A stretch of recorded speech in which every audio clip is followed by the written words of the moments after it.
Travel around Australia and you'll find someone trying to bugger everything up, specifically when it comes to social cohesion.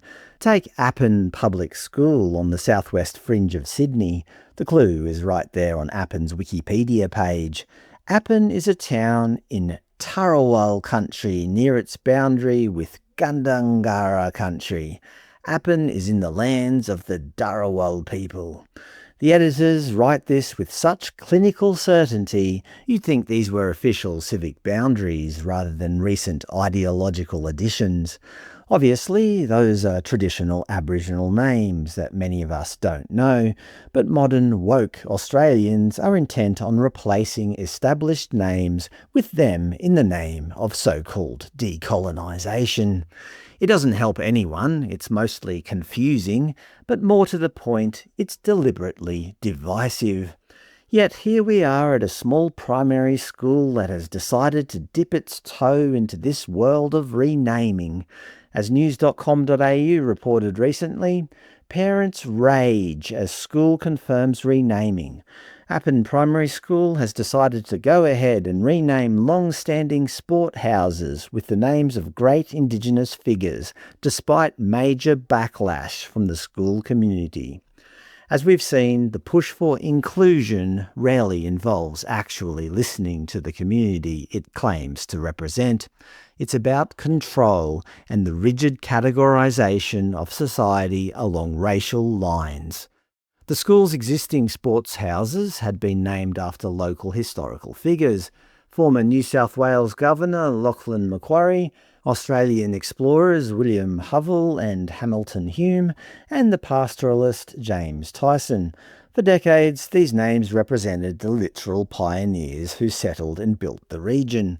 Unfortunately for this lot, every single one of them is being replaced with an Indigenous Australian. Former sprinter Cathy Freeman, land rights activist Eddie Mabo, former AFL player Adam Goodes, and singer Jessica Mauboy. I'm not sure what a pop singer has to do with the tradition of honouring the foundational figures of modern Australia, but let's not let relevance get in the way of a good story.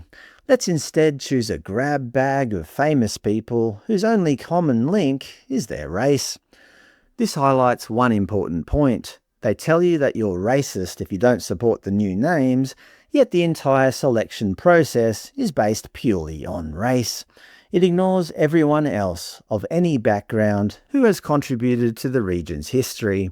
If you're going to change the house names in a democratic society, at the very least, you should provide a shortlist of local candidates with their biographies and actually let democracy take its course.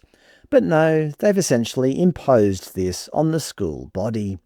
Not to mention that the whole idea of sporting houses only exists because of the British Empire. The entire concept is born out of colonialism. If the school really wants to decolonise, they should scrap the house system entirely. If the names of the houses are colonial artefacts that must be removed, then the structure of the houses itself is equally an artefact of that same system. Perhaps they should even knock down the school buildings while they're at it, because, the entire concept of a Western education system is a British colonial import too. In Japan and other East Asian countries, for example, they pit class against class in sporting competitions. It's a system based on existing social groups rather than artificial constructs, and it kind of makes a lot of sense. None of this is too surprising coming from the school, I suppose.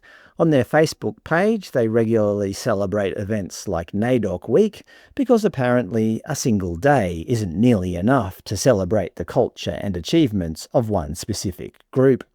It's funny that we can't have a single day to celebrate modern Australia without a chorus of yearly protests, yet an entire week of institutional celebration for another group is mandatory.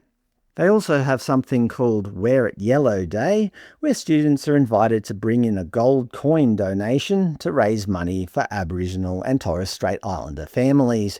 It's a nice gesture, I'm sure, as if the rest of the community isn't already struggling with a cost of living crisis and could probably use that gold coin themselves. Noting this is to recognise Reconciliation Week. Yep, another week added to the calendar to celebrate the world's oldest continuous culture, which for some reason still needs to be funded by your spare change.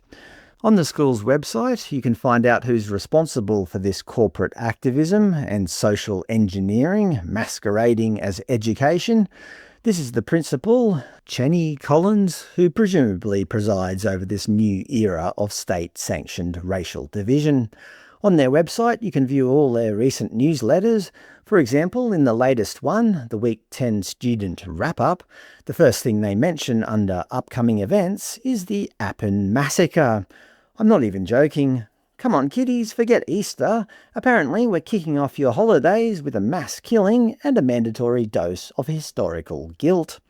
Remember those former sports houses I mentioned? Well, in the Week 2 newsletter, the school spelt out why they're erasing these guys from the history books. They wrote, Lachlan Macquarie ordered the Appin Massacre and forced removal of children. Not only that, he was known to have a temper. Yes, you can't have a temper if you want to represent a sports house. James Tyson had criminal convictions in New York. His massive fortune was stolen on First Nations land. He had an aggressive persona, as well as doing some terrible things to women. Apparently, we don't want aggressive personas involved in sport, although the new sports house is named after Adam Goodes, a man who, after scoring a goal, would mime throwing a spear at his opponents. But no, that's not aggressive, that's just celebrating culture. To be fair, SBS set the record straight. That Adam Goodes war cry used a boomerang, not a spear.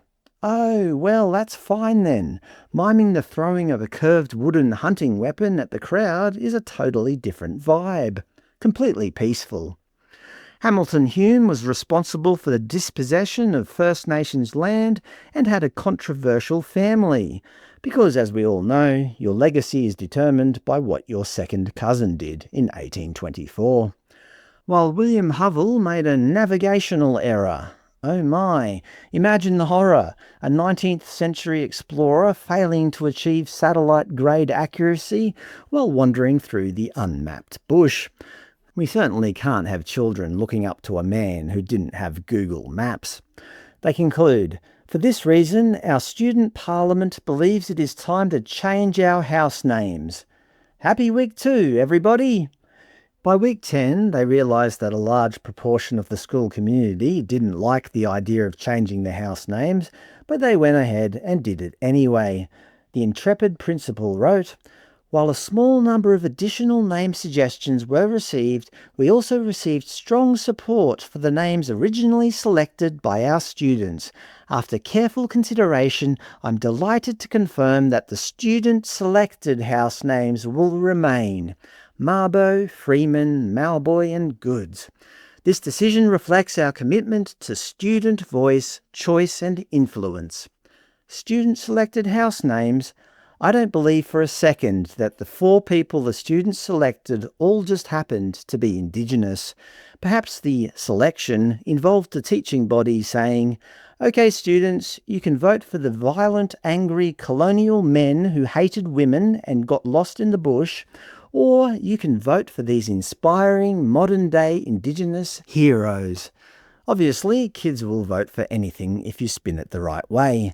Are you telling me if I said, OK kids, you can vote for these retired Indigenous sporting players that probably none of you know, or you can vote for your sports teams to be named after Domino's, Subway, KFC and McDonald's, complete with the very real possibility of free food through a sponsorship deal. Which one do you think they would choose? Obviously, the principal and the education department always wanted these Indigenous names, and that's all there was to it. Be damned with what the students thought, be damned with what the parents thought. This entire process was just a way to engineer a thin veneer of democracy to retroactively justify a decision that was made months ago. This incessant and relentless push to rename just about everything is only creating further division in our country and forcing the next generation to view the world through a lens of historical resentment rather than shared potential.